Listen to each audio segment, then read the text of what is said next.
हिंदू धर्म साम्राज्य पाहिजे का? पाहिजे का? आता हे मोठ्यानं बोलावं लागेल तुम्हाला. मी जयकारे लावायला लावून राहिलो का? म्हणा जय श्रीराम, भारत माता की जय म्हणा, हे म्हणा ते म्हणा, असं काही तुम्हाला त्रास देऊन राहिलो का? मग तुम्ही प्रश्नोत्तराचे उत्तरही देसान नाही तर कसं होईल सांगा बरं. हिंदू राष्ट्र पाहिजे का?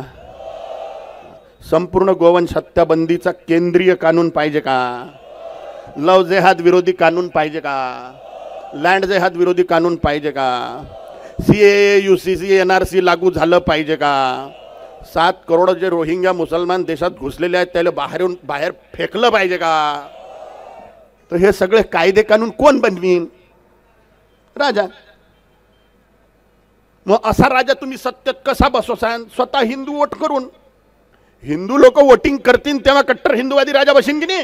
हिंदुत्वासाठी जर वोट करसाल तर तुम्ही जर डाळ तांदळासाठी आणि टमाट्याचे भाव कमी करायसाठी आणि तिकीट कमी करायसाठी आणि काय पेट्रोलसाठी जर वोट करत असाल तर तसे शेंबळे सोंबळेच राजा बसणार आहे, तुम्हाला चॉकलेट देणार आहे. ABP माझा, उघडा डोळे बघा नीट.